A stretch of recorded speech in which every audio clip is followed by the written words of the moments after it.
Okay, so I would just like to welcome everyone to tonight's webinar about how vets can best engage with sheep farmers. And this is our second webinar in the series. So it's a joint venture between the Sheep Vet Society and Flock Health Clubs. So we're really delighted to be presenting these webinars at the moment. And today we've got a great lineup of speakers. I'm going to allow each of them to introduce themselves in just a minute so you can see them on the screen. For anyone who doesn't know, anyone who's watching live, you can either just have the speaker view or you can see all the panellists together. If you watch the recorded version, you'll see the person speaking will come up in the corner of your screen. So today's webinar in our Sheep Vets Fit for the Future, particularly want to say thank you to MSD Animal Health and Project Lamb, who are headline partners for today's webinar. But I also want to thank all our other sponsors, and you can see them listed on this slide, and we're really grateful to these guys for making it possible to put on this series of webinars. So I'll start asking everyone to introduce themselves. So Kevin, we'll go to you first.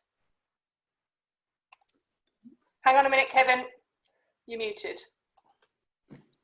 Yeah. Go. Hi, I'm Kevin Harrison. I'm Chief Cook and Bottle Washer for JT Bayliss Farming down near Bath. Most of my role now is predominantly sheep. We run about 900 North Country mules, which we lambed about 750 this year, and the rest were ewe lambs that we run on. All lambs are sold fat, well, in spec. Thanks, Kevin. Charles. Hi everyone, I'm Charles Sercombe, a sheep farmer from Melton Mowbray in Leicestershire. We lamb about 2,200 ewes, 600 of those are pedigrees, 1,600 commercials, selling breeding rams, breeding females and everything else that's not up to spec. We sell finished, hopefully in spec, but not always, unfortunately, like Kevin. Thanks, Charles. Matt. My name's Matthew Blyth, and I was managing a 1,000 ewe sheep unit up until November. Now I am training to be an SQP and supporting other farmers. Great. Thanks, Matt. Pauhla. Hi, I'm Pauhla Whitaker. I farm in partnership with my husband Martin on the Cotswolds near Gloucester. We've got 390 commercial ewes and we're fully organic and we're finishing all our lambs. Thanks. And Philippa.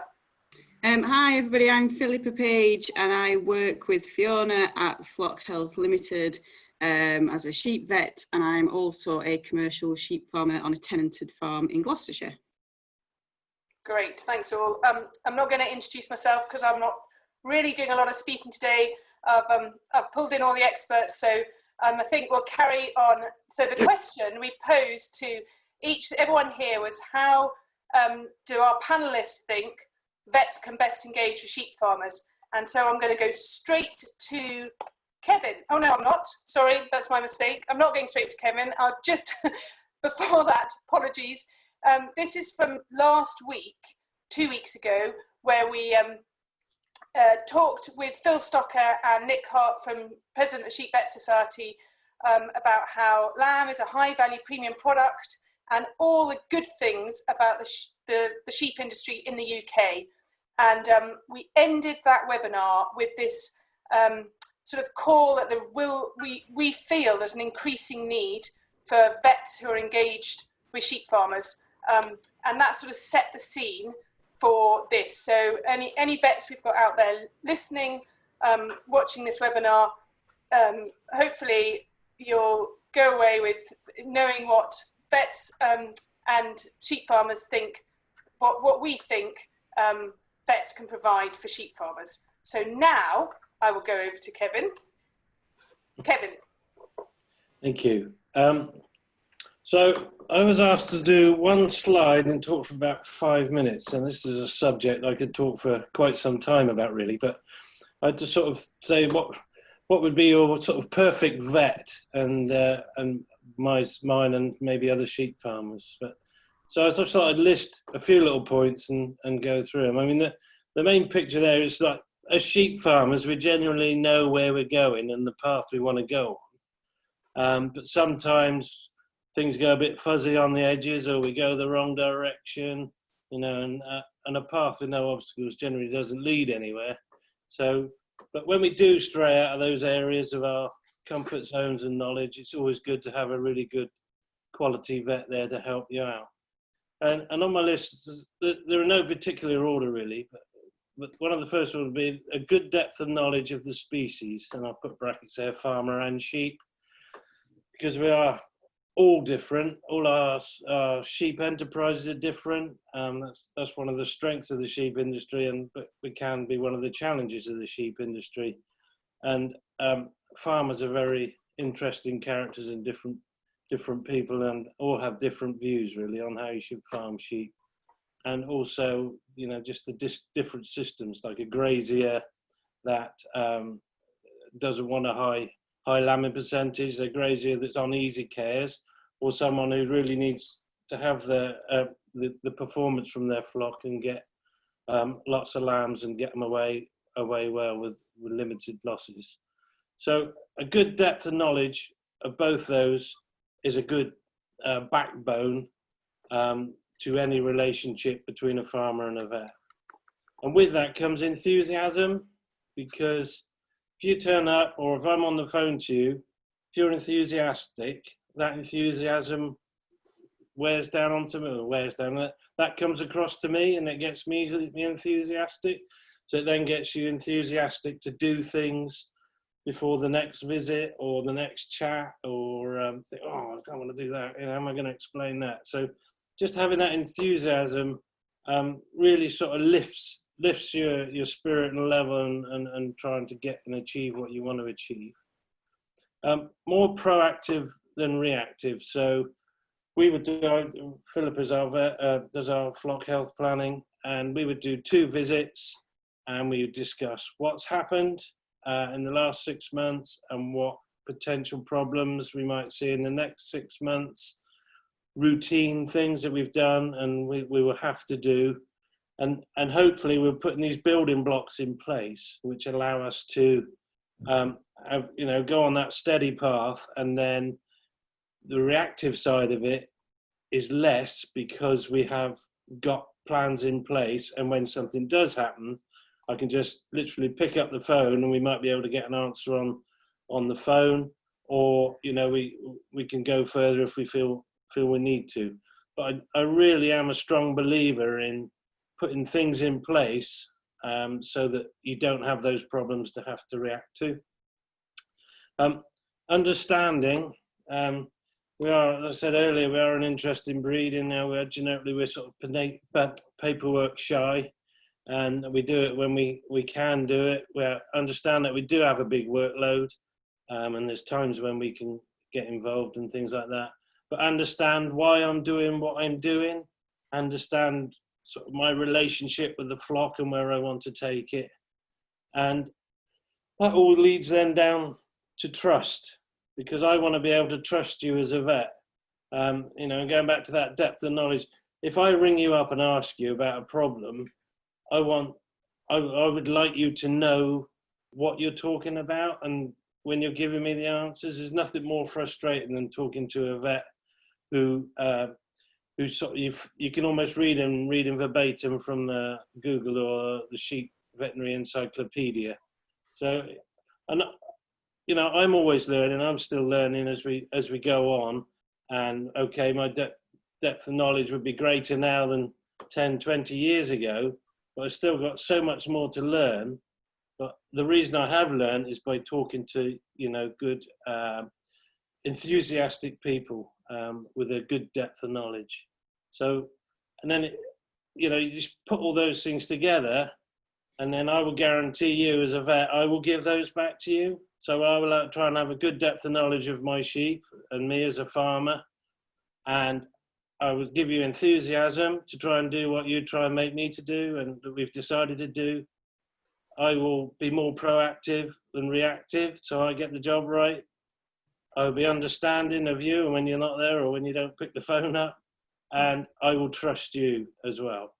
Oh, and they need to bring cake and I'll provide the tea. Brilliant. Thanks, Kevin. That's excellent. We're going to probably leave questions till the end. I don't know if people watching have noticed there's a Q&A bar. If you've got any questions, do feel free to put them into that. We'll be monitoring it, but we'll basically cover most of the questions off at the end. So I'm going on to Charles, and I particularly asked Charles to talk about as much a traditional sheep farmer as a more progressive one. So over to you, Charles. Okay, thank you, Fiona. Yeah, Fiona gave me a couple of questions. That sort of what do farmers want from vets and what should vets do to provide it. So I sort of tried to think where what I would call a traditional sheep farmer, or what I'd say is, in my opinion, is in the past. And I can remember this as a youngster growing up. It was quite a few years ago, and despite my boyish good looks on Zoom, I've been working with vets for 40 years. And 40 years ago, when I started working with vets, it was usually farmers wanted it as cheap as possible. It usually involved in something in a fire brigade, only dealing with emergencies. When a problem occurred, you'd ring the vet up and try and get them out as quick as possible to put it right. You expected them to dispense drugs willy-nilly whenever. And the information flow is at best described as ad hoc.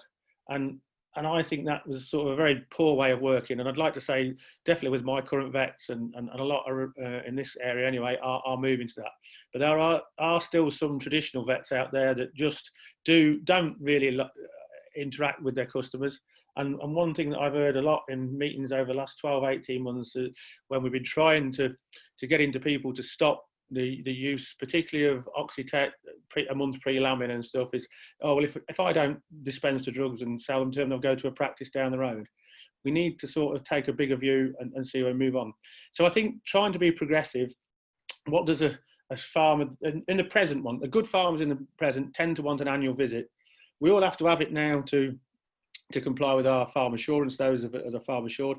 But I think it's a really good idea to sit down with the cup of tea and the cake that Kevin talks about, to try and talk through the issues and maybe work through a few KPIs and look at the flock and look at mortality rates and see if anything's causing an issue.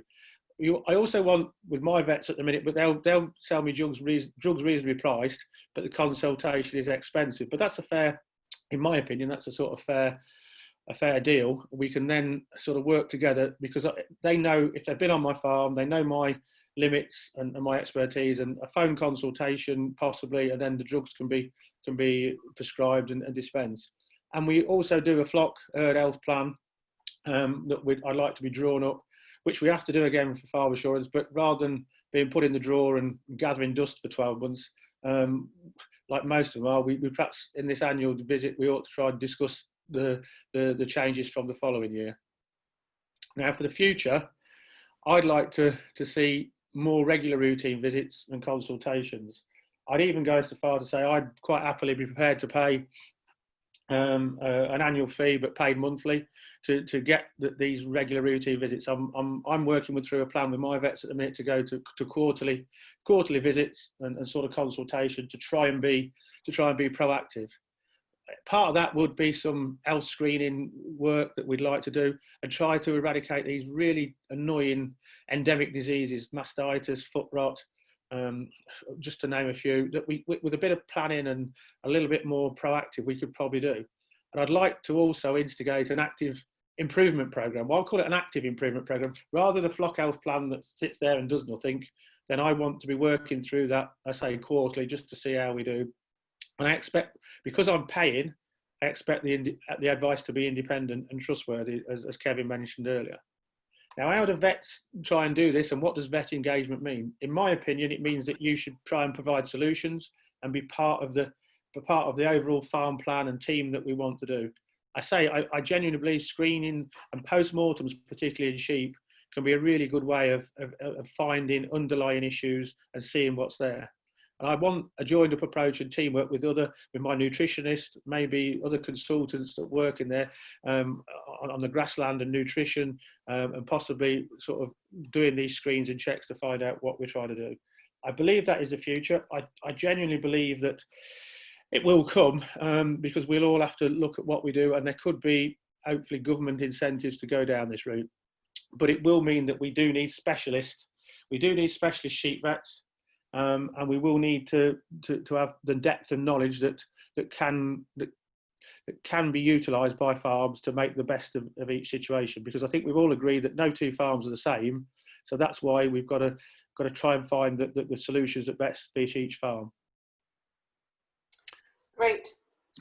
Thanks, Charles. Thank you very much. Okay. If anyone wants to jump in the terms of the panellists, please feel free.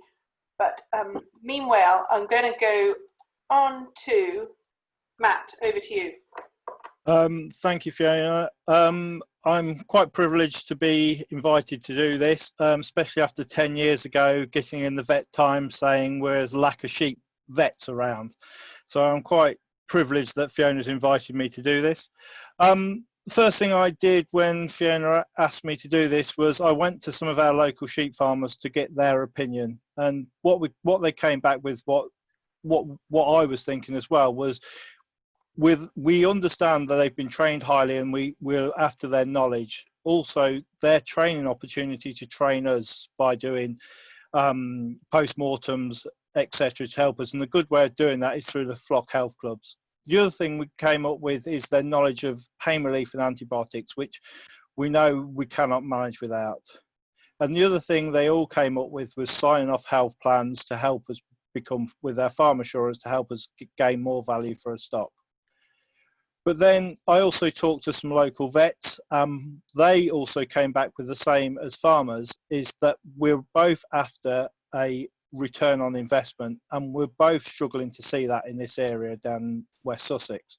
So it's coming a double-edged sword where the sheep farmer and the vet both need to see return on investment. So how do I see it, and some of my colleagues see investment? Well, we've got to start with looking at the opportunity of cost of production. So start by looking at our costs, basically our variable costs, then we add in our fixed costs. Then we are looking at this to also look at growth rates and losses to get us an idea of what's happening on farm. And all this information comes together with the weight of lambs and the units sold to end up giving us a value that hopefully is worth some more money. Click it along, Fiona. So we take our costs, divide them by units sold, carcass weight equals cost of production, which hopefully is profit. But as an industry around here, we're starting to believe the vets only look at one element within cost of production, which unfortunately doesn't show us the whole picture. And if we just look at this one thing, our wheels start to fall off. And with the wheels falling off, we're not sure who's winning. You know, who does the farmer go to a good advice? Where do we get it from if we're only looking at one element of cost of production? This is a concern that a few of us have got, and we're not sure it should be going. You know, a whole flock approach, understanding what got going on, is a way to move forwards. So click on. So sit down trying to work out how a vet could improve their service. Well, start with gaining the trust. We've all said about this before. It's gaining trust and understanding what's happening on the farm. Looking at a cost of production and other bits that are happening on the farm. Is the sheep the only enterprise? Around here, there's arable and all of the things. Where does it fit in and where do the priorities lie? One of the things I hear a lot from the vet fraternity is the sheep farmers are hard at giving information back to the vets to help them make plans. But there is opportunities there. We've got a flock register. We've got an inventory, which has got vast amount of information in. There's movement book and sale invoices to get weights, etc. off, death records and inventory, and an annual inventory. Great sources of finding information from. Plus, we need a good working relationship to build these health plans, to understand what's going on and to monitor monitor what's going on throughout the year. And it needs to be a health and management plan. We just don't look at health, we look at other objectives that are happening on and around the farm, like nutrition, grass budgets, etc., to work what's going on. at a practical level, we've got to demonstrate respect for the sheep farmer. You know, with some of us, as I said, we're not young no more, so we've gained a lot of knowledge. We don't know everything, but sending a young vet out because you don't see there's no return in investment puts us on the back foot, and we spend time teaching them and them teaching us, and it's not the best resource of our money. Big thing I found in the last few years is when a young vet leaves, which we understand vets have got to leave and move on in their career, but there's no handover of information. So I find that we're going over stuff that we've done 5 or 6 years ago, which is core information about worm resistance, etc., which the young vet, when they're coming to do a health plan, should know. And there's just no backup information there. Also, there's great sources of getting information out there into the industry through health clubs, newsletters, you know, simple things like emailing out the Scots update of when them fly risk challenge through the Elanco blowfly tracker. There is all stuff there to engage with us and help us, which also helps an engagement with you. There's another resource I think which is well underused is the SQP. I know the vets see them as a cheap way of farmers buying medicines, but they're a great source. They talk to farmers on a regular basis, a lot more than farmers talk to their vets. But this may be also a chance for more skilled labour, higher skilled than SQP that's not a vet, to fill in some of the gaps where we need support. Other places, you know, if a vet doesn't understand something and they have to research it, there is other consultants out there to help them. You know, I've worked with Leslie Stubbings for 13 years and she's brought in other people to fill in the gaps of knowledge of hers.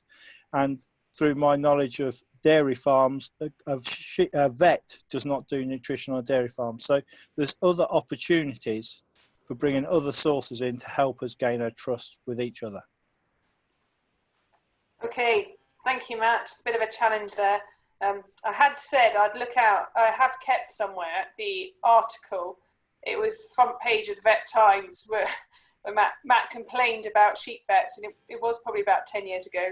I like to think we have moved on a bit from that situation, but appreciate your views there. Thanks, Matt. And I'm going to go on to Pauhla now. There you go, Pauhla. Thanks, Fiona. When I was asked to do this, I was asked specifically, what do I want from my sheep vet and what do I value most? And it's probably worth me saying at this point, the idea of using a specialist is no problem for me because I use 4 different vet practices, one for large animal and sort of first opinion and dispensing for the farm, a horse vet, a small animal vet, and flock health. So this idea of using the right vet for the situation is you know, something that I'm very comfortable with. So what do I want from my sheep vet? Well, number one is interest in our individual system and our goals and our ethics, the things that are important to us, particularly on our farm. And then enthusiasm and ambition for both us and our flock.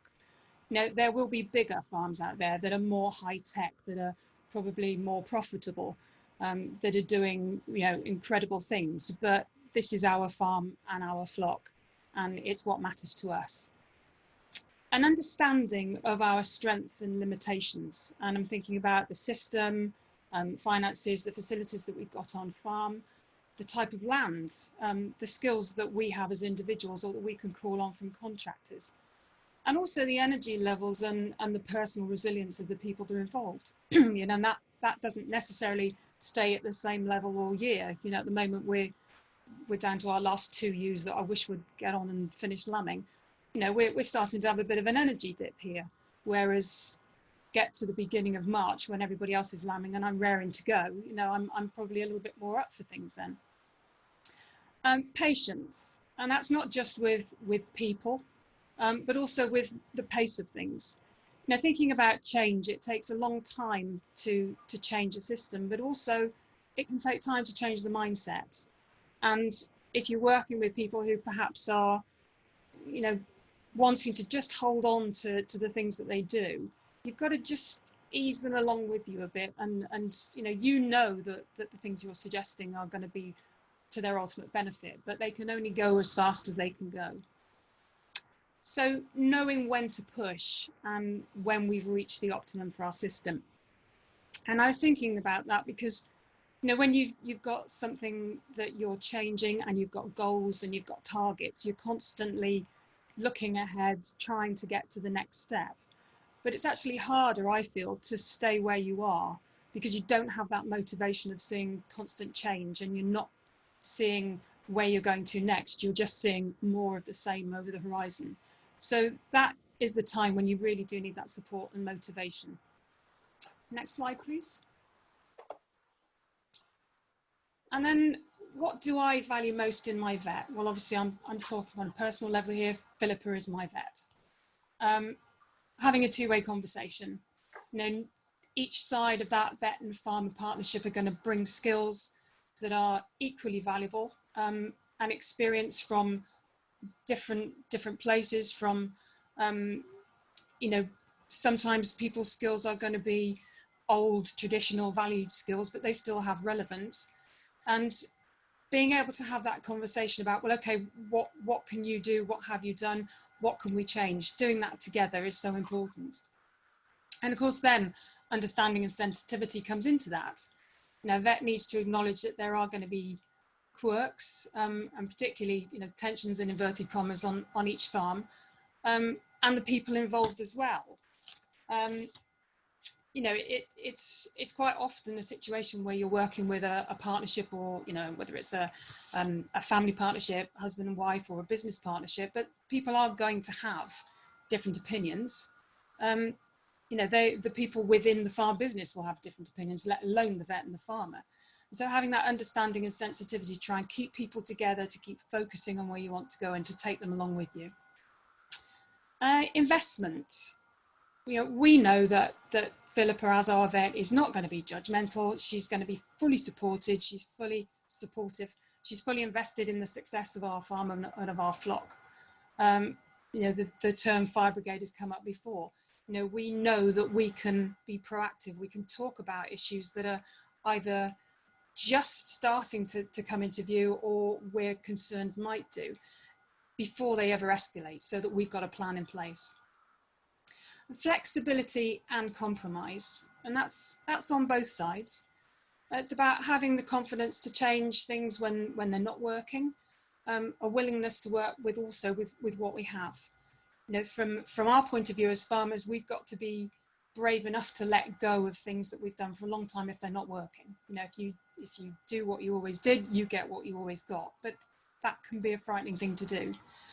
Likewise, there are times when we just don't have the resources, or the time, the ability, or the energy, or even the skills to do something different. So we have to say, right, what have we got? How can we make the best of this? And number 5, up for the challenge. It's about understanding where we are now and why we're there. It's about setting realistic goals and targets and encouraging us to meet them, and sometimes to even move beyond them. But also making sure that that's not change for change's sake. There has to be a clear benefit. And a practical example of that to finish. Most of our farm is over 900 feet above sea level. We have got very late seasons, very short seasons. We are in a higher level stewardship scheme as well, and that does give us a lot of constraints on when we can graze the sheep. So we do have an issue in the last couple of years, particularly with the amount of safe grazing that we've got for the sheep. Now, we set a target of 175% scanning, and we generally scan somewhere just over 180. That's fine, that's where the flock wants to be. There's no point in us chasing a higher scanning percentage because we simply don't have the grazing, we don't have the length of season to get those lambs finished. So it's about, for us, focusing on staying where we are and doing that better. And having a really good specialist sheep vet on board allows us to do that. Thank you. Brilliant, thanks Paula, that's great.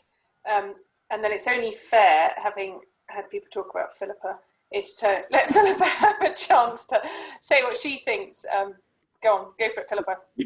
Okay, thank you there for that. That was really good. Yeah, so I think what's really important, and as Paul and Kevin have said, we've obviously got a trusting relationship now, but that didn't start like that. In fact, you know, when I first started working, we've been working together, Paula and Kevin and other farmers, for the best part of sort of 8-9 years. And when I first started out doing my sheep vet work, it would probably be a bit more like what Charles and Matt would be describing, firefighting work, etc. Anything like that gave time on farm, and it was building upon that is how we came to that trust, and the start of that relationship, which it very much is, and it has to be, as everyone's described, we're learning off each other all the time. So hopefully it was enthusiasm for sheep vet work that developed that they could see that I had. And I think a lot of the time, and especially young vets that are coming in, that's more important than anything. We're not expected to know everything, even though we put a lot of pressure on ourselves to know everything. Nobody can, and so I think just having that enthusiasm then starts to develop that conversation, and then that's where it's, you know, the engagement starts to go.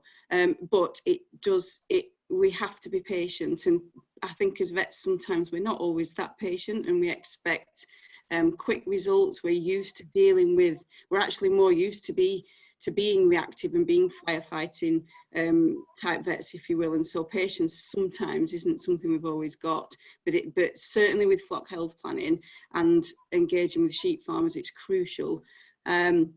So yeah, we've been working together probably 8-9 years, and it probably took 3-4 years to get to a point where we knew each other well. I knew the system, as Paul and Kevin said, understood the differences, the little quirks, etc., and how to build on that for it to be successful.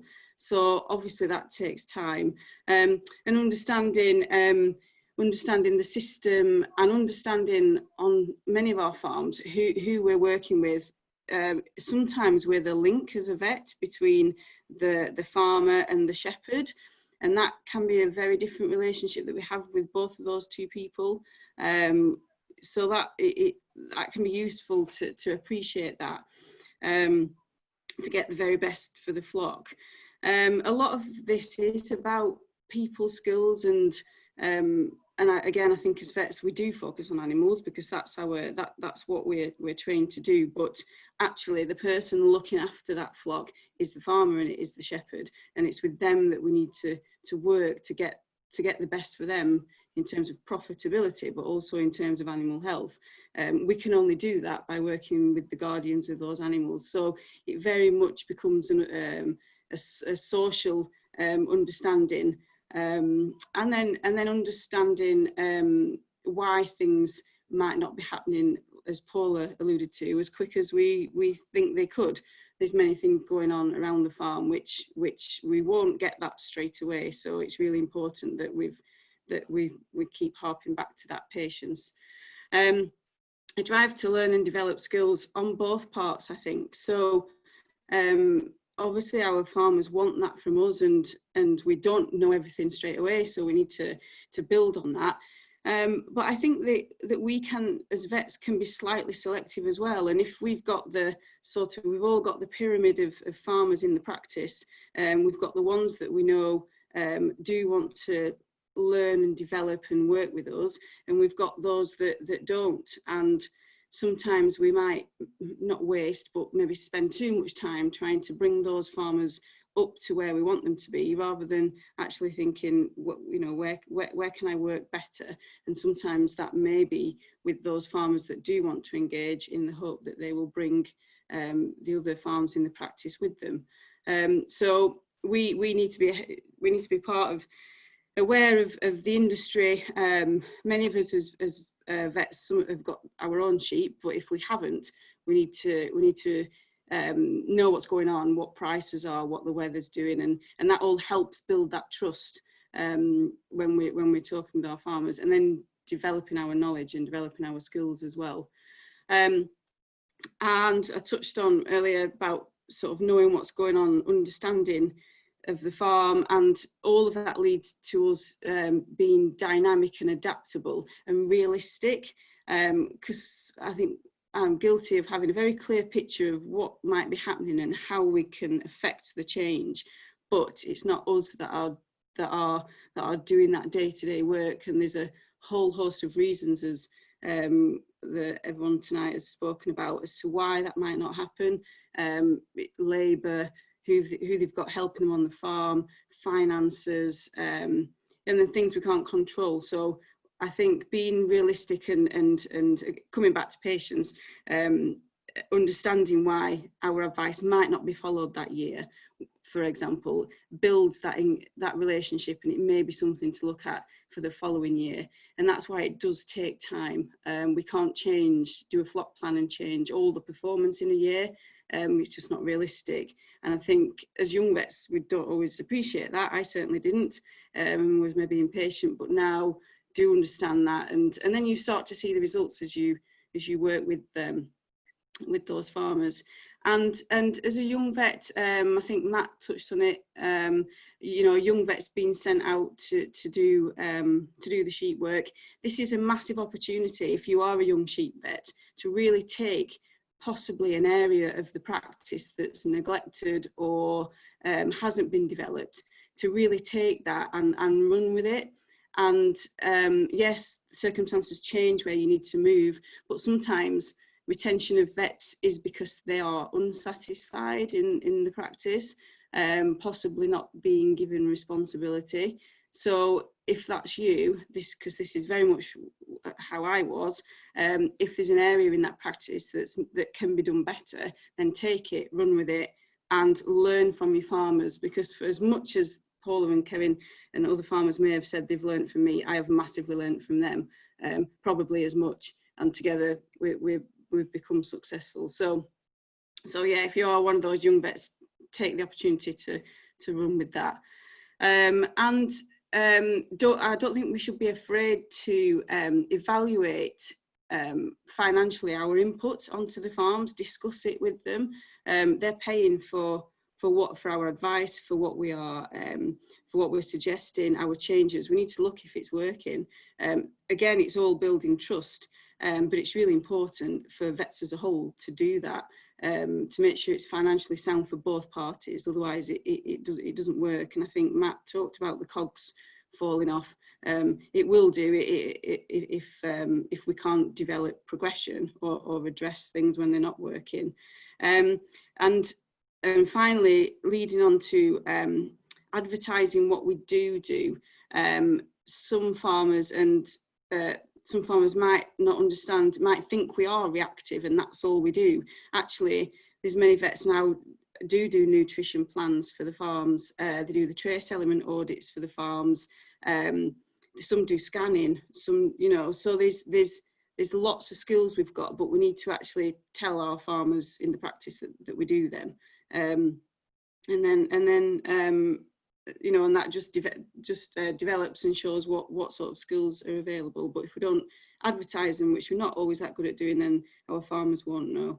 So yeah, sorry, it's not a very quick run through, but hopefully that was useful. Great. Okay, so what we're going to do now, thanks everyone for putting stuff in. So here, if there's anyone in the audience who's got questions for the panel, please put them into the question and answer box. We've got a couple waiting there that we'll touch on. We also want you to think about the following, and we didn't put this in the polls because we want to have your ideas without restricting you to answers. So we've got two questions here. Number one, what makes you as a sheep vet want to invest your career and time into sheep and sheep farmers? And to answer that question, just put it in the question and answer box, but just put a Q1 at the beginning. And the second question is, what would make you shy away from investing your career into sheep and sheep farmers? And if you're answering that one, put Q2 in the question box. So we'll put all those answers in the question and answer box. And then I'm also going to just share these polls that you can view on the screen as we're going. So we're going to now try and really multitask here. So answer the polls if you can, answer your question 1s and 2s, and meanwhile I'm going to go back to the panellists and ask them to answer these questions. So I'm going to start, Matt. If you could just unmute your microphone, Matt. There's a question here. How would you like a new graduate to learn? And I ask this as vet retention is poor in our practice, as we've got a large number of young vets. Health plans are not something they'd send a young vet to, but they would send them to emergencies and investigations. Would you agree with that? Any vet is well and truly capable of doing an investigation and emergency work. You know, they're well and truly trained to do that. It's the follow-up after that where their knowledge and understanding of the wider thing, not just that firefight, and what's the link to it. Because, you know, how I came into meeting Leslie was through what I thought was Pasteurella. And Pasteurella was having lambs diagnosed with Pasteurella. Pasteurella was the firefighting thing that the vets came in to look at. But it turned out they brought in, or MSD, before they were MSD, brought in Leslie, which turned into being a nutritional problem, a body condition scoring problem, which also turned into worm resistance. So it's having the knowledge and the depth of knowledge to follow on through. And it's learning with the farmer and making the mistakes and, you know, holding your hand up and finding, like MSD and the vets did at the time, which was senior vets, bringing in outside help to help, you know, to find out what the hell was going on. Brilliant. Thanks, Matt. That's really helpful. And I've got another one here, which any one of the panelists, if you want to unmute your microphone, answer. So this is from someone who hasn't given their name. As a vet, I feel I give a lot of ad hoc free advice without much return from some sheep clients. I have a number of sheep clients on yearly contracts for visits and health screening. I'm more than happy to give ad hoc advice between these visits. However, a number of sheep clients will moan about an annual visit, but they still want ad hoc advice over the year. Have you got any ideas for an approach so that this is positive for both parties? And I'm sure there'll be a few vets out there asking that question. We have no end of people wanting free advice. None of you happy to? Oh, go on, Kevin. I could just say that was built up through a relationship. That might have started like that, and yes, so you start to build up that relationship we're talking about, and the trust and the enthusiasm, and then you start picking the phone up, and you are getting free advice, but then you start to value that advice. So there must be a point somewhere in that relationship between yourself and your client where you can say, well, hang on, you know, you're ringing me up quite a lot here, or, you know, I'll give you quite a bit of advice, we're doing well. And even if you just made a note of the different times when you did it, and then you can sit down and say, look, why don't we do this, you know, and come up with a scheme that either fits them, or, you know, whether you've got a scheme that does every sheep farmer, but, you know, maybe just try and tailor it to them to start off with. And then they maybe come around to the idea, because, you know, that knowledge from that vet, if you value it, which you're picking the phone up, if they're picking the phone up, they must value your advice. Don't just want you to send something. So, you know, they must value it. So then you just got to work that in a nice way so that they start paying for it, maybe. Okay, yeah, that's really helpful. Thanks, Kevin. So give a bit for free, and then have a talk about what it's worth. Do you have something to say there, Charles? Yeah. I mean, in my opinion, if vets want to try and increase the engagement with farmers, it's all about trying to add value to the farm business. And like I think people could take from my earlier comments, I have an issue with farmers trying to gain information on the cheap. All of you out there now, how many of you, when you have to do a routine TB test so that somebody else has paid to get the vet on the farm, or can you just look at this cow? Can you PD this while you're at it? Can you? And they're always trying. Farmers, it's their natural behaviour, I'm afraid. But the world will change, and I genuinely believe if you can set up some of these what I call prepaid agreements that you for that set fee, annual fee, that you are prepared to have so many visits into it and are prepared to disseminate the information, and can then prove to those the forward thinking and progressive ones that actually works. It's then you can introduce that conversation with the other ones who are less reticent to open up their wallets. And there's a lot of farmers out there who are really keen on keeping their wallets closed. And can I I'll just answer as well. That I think that's how almost all of my visits started off, with giving ad hoc free advice.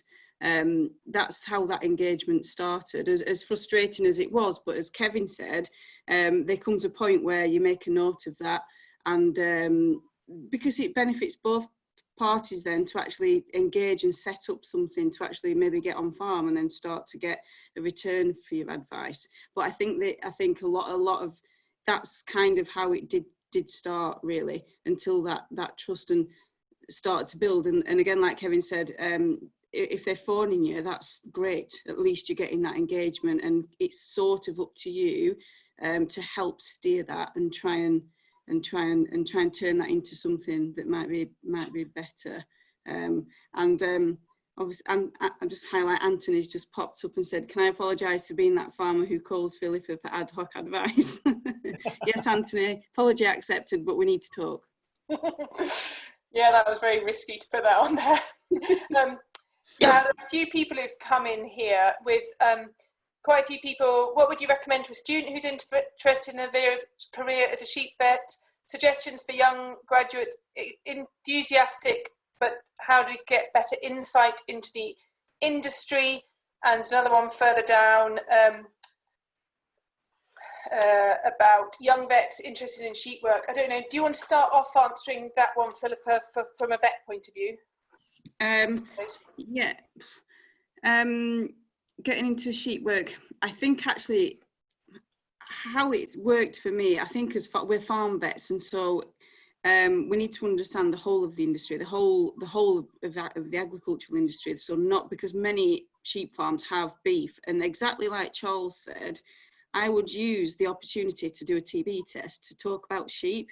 If they had sheep on the farm, that was my inroad, and used it. So I think we obviously need to understand all farm animals, but then if that's your interest, divert your discussions that way. That's certainly what I did as a younger vet anyway. And joining all the industry bodies and looking at information, going to meetings, seeing your farmers there at NSA, joining the NSA, going there, seeing the people at the shows, making those contacts, all of that's really helpful. Yeah, I think I would agree with that. Sheep Vet Society, NSA stuff, and just mixing with farmers, going lambing and stuff like that, rather than necessarily doing it from a vet point of view. Does anyone else on the panel have anything to add to that for new vets keen to get into sheep work? Well, yes, simple things, just like, if you've got clients that are lambing, drop in and see them, start that engagement going. As you're passing the door, drop in, make them a cup of tea, bring them some cake at lambing time, and just start that introduction and help build up that bond. It's that bond and relationship that we're after. The knowledge, the building blocks for the knowledge is already there. We just need to build onto it. And the biggest thing is trust. We trust that your knowledge is good enough to help our businesses, and they're multi-million-pound businesses some of us are running. Actually, I think, if I don't know if any of my ex-bosses are listening, but dropping in on sheep farmers and asking how things are going, and just checking up on things, it was a great way to get involved. Although some are quiet summers in the practice, there's always sheep farmers you can talk to. Yeah, thanks, Matt, for that. Now, somebody here is asking the farmer panelists what you view as value for money in terms of veterinary input. What would you be prepared to pay, for example, on a per ewe or annual basis? Anyone prepared to give a thought to that? I was paying, when we were running Diddling, we were paying considerable money to Leslie to manage the flock, to oversee and do all our nutrition. which, you know, I'm not willing to divulge how much it was, but, you know, we're talking, you know, a good start to somebody's salary. So the money's out there. We just need to see the return on investment. You know, the sort of investment we were putting in, we were seeing between 20 and 100% return on investment.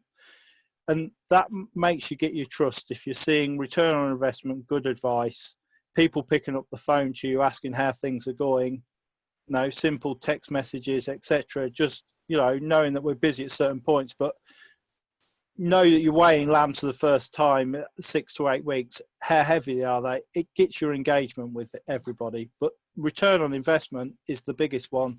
And I wouldn't say there's a limit, but, you know, we've got to see 20 to 100% return on investment. Okay, thanks, Matt. Charles, have you got? Right, okay, this is ballpark figures, and obviously my sort of thing is an annual fee of £500 for sort of 4 visits quarterly for an hour at each time. Sort of general stuff. I mean, I don't know what the vets charge per hour. I mean, probably these 2 ladies here are way above that because they're Premier League rather than sort of local park rates. But it just depends, and that just buys me those sort of 4 consultations. And it starts there. Obviously, you pay on top for investigation work and stuff. But one or 2 farm businesses I know work with contractors on a sort of similar basis. They pay so many £1,000s per month, and at the end of roughly from last year's bills, what it is, divide it by 12, and then at the end of the year you have a sort of 13th one and divide it up. And again, you could have some sort of that. You could look what you've spent on sort of consultation fees and divide it up and put the whole package together. I think it would be a pure business discussion between vet and farmer, and to how much supported in depth you get. But I believe there is a way to do it that rather than people think, oh, the vets out there think I'm a cheapskate and I'm always on the phone trying to get free information. I believe if I'm sort of contributing something towards that, then when I have a problem and I lose 3 lambs in 24, 48 hours, I can pick the phone up straight away.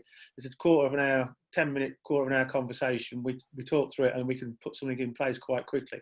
I don't feel at all guilty about having that sort of free consultation, rather than getting the fire brigade, ring up, look, I need you out here. We do some PMs and stuff like that. We maybe do PMs, we may go down that route and we start paying, but it seems to work for me at the minute, and I'm sort of quite pleased with it. But there, as I say, it's very difficult, I think, to put an exact figure on it, but that's sort of roughly where I am at the minute. Thanks, Charles. Go on, Kevin, over to you.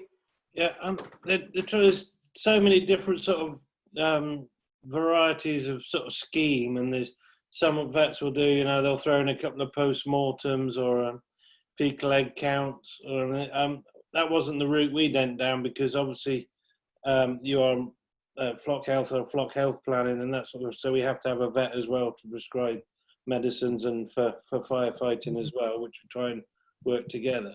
So skimping on vet and med is no way to save costs. So if that advice that you're getting is saving you money, is preventing from problems, if you can see the value in that, and if you've already, and like Charles said, if you can sort of go back over the 12 months and see what you know that your monthly costs have been, and what you've got out of your vet, then you can start to come up. That's why I think you should really tailor it for each farm, and that is why I shied away from other vet practices flock schemes, because it was like you get two post-mortems are free, 5 fecal egg counts. Well, I can do my own fecal egg count, so I can probably cut open a sheep and see what it might have died off sometimes if I want to. So they weren't big swayers for me. So it was more the advice and the proactiveness and the analysis as well, which I'm paying for, really. When I say analysis, I mean analysing what we've done and what we haven't done wrong, not sort of biological analysis. I can't say it now. So yeah, so I think it's the cost has to be something that the vet and the farmer can be both happy with. And you might just have to tweak it after a year or two if you feel it's wrong. Thanks, Kevin. Can I just add into Pauhla, have you unmuted because you want to say something? Yeah, I was just going to say very much what I would agree very much with what Kevin said, and we went from a very sort of rigid flock health plan with our what is still our sort of general large animal practice vet to a much more tailored plan with flock health. But I think what I said before about flexibility is so important, that we don't necessarily do the same thing within that plan every year. I mean, the last couple of years we've changed things around according to what's going on with the flock at that time. So 2 years ago we were concentrating on doing metabolic screening of the ewes pre-lambing, but we were pretty happy that we got the feeding right. But I wasn't happy with some issues with colostrum quality. We were getting still having problems with watery mouth. So Philippa said, okay, let's look at doing some bloods on the lambs for passive transfer of of immunity. So having that flexibility within the plan that you've got makes it incredibly good value, because what you're actually doing then is getting what you need, not just getting what you're told is part of the package. And as Kevin said, we do fecal egg counts on farm, so it just wouldn't be good value for us to have that as part of the package and thinking, oh well, I've paid for it, I may as well do it. But what we do have, of course, is the opportunity then to get the advice to talk about, well, what do we now do with this information that we've created through doing our own egg counts. So really it is a bit nebulous, this idea of value, but it's a case of what's it worth to you. And back to the trust and the relationship. If you have that relationship with the vet, you can say, this is where we are at the moment. What can you do within the package that we've got to make sure that we get the information we really need to tackle the problems that have come up at the time? Okay, so flexibility. Just while you're on there, Pauhla, Bill's asking, is it right you have a different vet for farm work and for your cattle and your sheep, or is it? Yes. We stayed with, is a large practice in the county that we originally used, who Philippa was with, and they had an agreement when she left that if some of her clients wanted to stay with her for the sheep work, then they were perfectly happy with that. We've got quite a reasonable sized cattle herd, so we're still using them for cattle work, first opinion sheep work. If we need if I need a cesarean, I'm going to call them, although I know Philippa would do it if she was free. And they also dispense for us as well. But it's a very comfortable relationship, and everybody's very happy with the way that works. Okay, thanks Pauhla. Matt, did you have something to say? I was just going to say, it needs to be a flexible approach. It's not one thing fits everybody, and we need visits at different times of year, and it might take longer than an hour on the first visit or second visit, but as that relationship gets better and the farm situation, they just get quicker, which saves money for both sides. Okay, yeah, thank you. So Ben is saying that the challenge is getting paid for all the goodwill. I think, but what we're basically coming through is that it's a bit of give and a bit of take. Maybe a lot of these people are answering question 1 and question 2, which is brilliant because we can collate all those answers and everyone's able to read them all. Matt makes a brilliant point, Matt Rain, about NSA and SVS being two of the friendliest and most helpful groups he's met, and I think most people agree with that. Sheep Vet Society is well known for being the friendly society. So anyone, and that's particularly the people who've said what are opportunities for young vets, joining Sheep Vet Society is absolutely definite. Someone's asking about a sheep nutrition course. So HDB did a number of nutrition, just day courses last year. It's something that we're often talking about, setting up more courses to come up. But I don't know of any, in the current circumstances, I don't know of anyone running a sheep nutrition course. But there are possibilities out there. So keep an eye and check up through Sheep Vet Society, because that's where things are often advertised. There are these sort of blurred lines, really, as from what a sheep vet's job is, and you know, so from what Matt's describing, which is a utopia, you know, they can analyse your business, treat your sheep, give you flock advice, and then obviously they're asking about nutrition as well. So, you know, if vets had to do that for every animal that they treated, then it does become a bit of a minefield for them, doesn't it? So, you know, what the opportunities for specialising just as a sheep vet, or becoming that all-rounded consultant, or should it be the farmer that knows what their cost of production is, but you just need to know how to talk about it and understand it? You know, they're very sort of blurred lines in between nutrition, economics, and flock health, isn't it? Mm. Mm-hmm. Yeah. Okay. Fiona, I was just going to add there, similar to that and what Matt was describing about the value of things. And one way could be to, like you said, look at what the vet and med spend is on that farm per ewe. So this is, you know, the vet then trying to justify their costs and looking at where that money's being spent. Is it being spent on antibiotics? Why is it being spent on antibiotics? Can you get that cost down? And that's where our input would be of massive value. If we can look at what their vet and med spend is, what's bad spend, what's good spend, or preventative, and then put in if we can give farmers an idea of what our costs might be throughout the year, and even what it might be per ewe if we wanted to do it that way.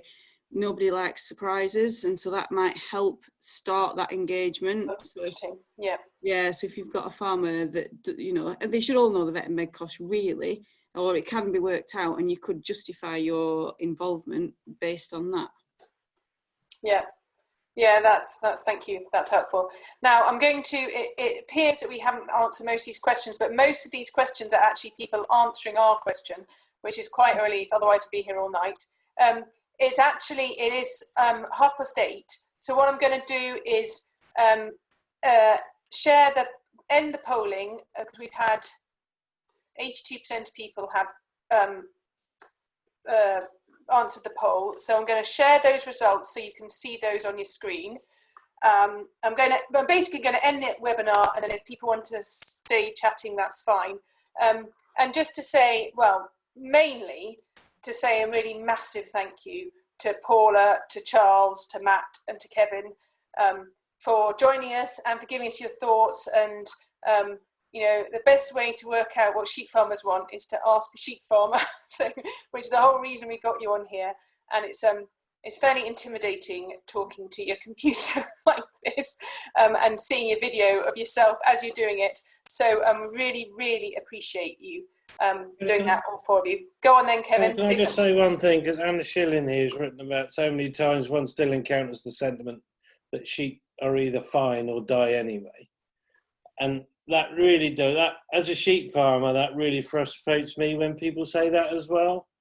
And because of good input and help from good sheep farmers, I know that's not the case. Yes, some might die with BAFTA-winning performances, but that is the exception to the rule. And I actually take it quite personally when a sheep dies now, because I feel it's something that I've done and not the sheep's done. So we're not all of that opinion, and that is down to from good vet input. Thanks, Kevin. Bit of support for the vets there, and that's brilliant. And I've got this final slide just to say thank you again to MSD Animal Health and Project Lamb, particularly for supporting this webinar. Thank you to all our partners who have been supporting us.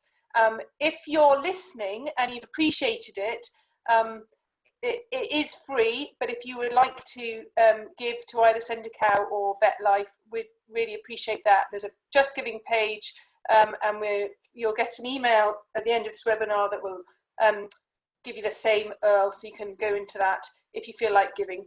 Let's just quickly, can everyone see these poll results? These won't come up on the recorded version, so I'll flick through them in quickly.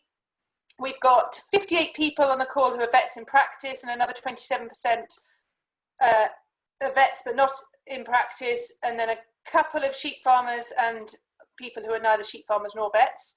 So wonder why you're interested in the webinar.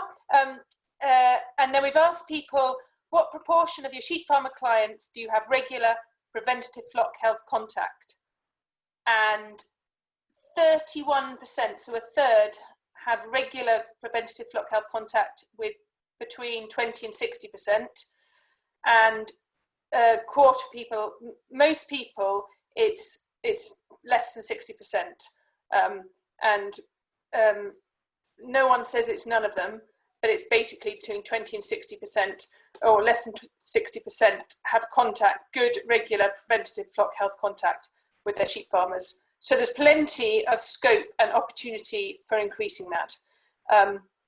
And then the final question, what would you consider the best way to improve your engagement with sheep farmers? And of here, 73% consider the best way to improve engagement is setting up a flock health club. Well, there we go. That's a no-brainer. Set up a flock health club or a similar benchmarking group. You've come to the right place.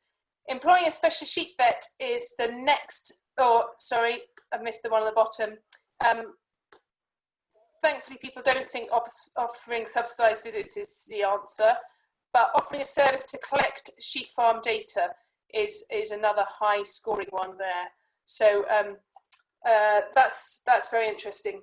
I think by far the most popular one there is actually getting sheep farmers together in a group scenario with the vet at the centre, which is what we recommend in flock health clubs. So that's nice to know.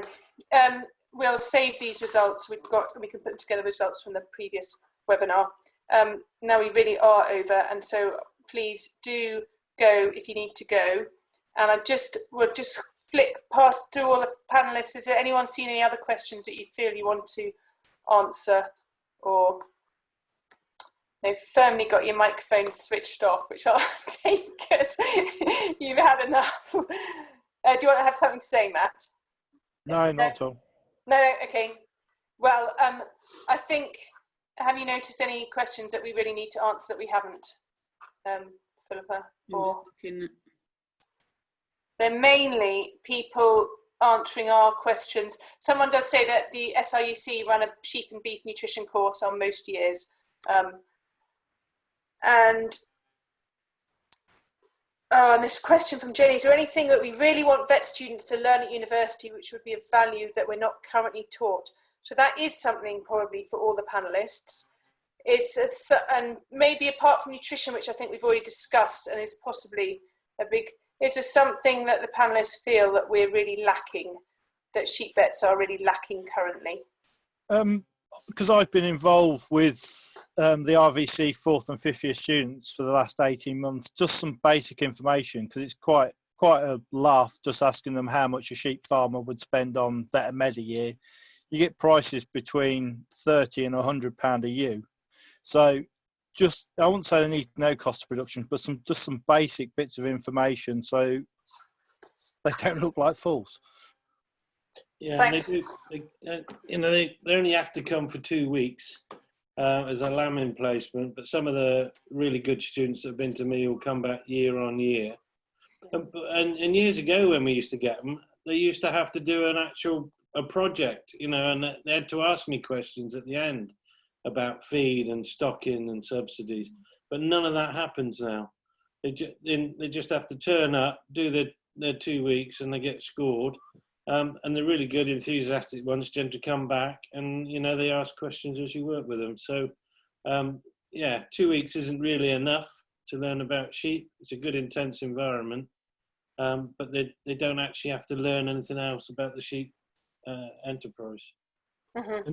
It's 2 weeks of a 52-week year in a production cycle. Yeah. The more actual on-farm time, the better, I think we'd agree with. And lambing time is just the best time on a sheep farm anyway. So that's a good time. Right, I think we should probably close the webinar. Have you got something to say, Pauhla? No? Yeah, I was just a sort of a general point on the practical experience that students get. It does seem that there is a massive requirement for them to have practical experience, and it's very, very difficult from what students that we've had have said, for them to actually find farms that they can get experience with. You know, we get people getting in touch with us year after year because I think they find that there aren't that many farms that are prepared to take students that have absolutely no, not just no sheep experience, but no livestock experience at all. And I think it's something for the wider industry that I know that we don't always have a lot of time and patience and resources, particularly around lambing time. You do want people who have some sort of ability to sort of know one end of a sheep from the other. But on the other hand, we do need to put a little bit more in as an industry, because ultimately this is going to be for our benefit if we want decent sheep vets at the end of it. But I certainly hear from vet students and from potential vet students the real struggle that they have just to get that hands-on experience in the first place. Right. Okay, that's a thing to take back to the industry as well then. Right, I think 22. We'll wrap up. Just to say thank you again very much. Thank you, Charles, Pauhla, Kevin, Matt, Philippa, for your time, and thank you to all our sponsors, and particularly Project Lamb. Good night, everyone. A pleasure. Thanks. Thank you. Okay. Good night. Bye. Thank you. Save the poll to the poll. It says it's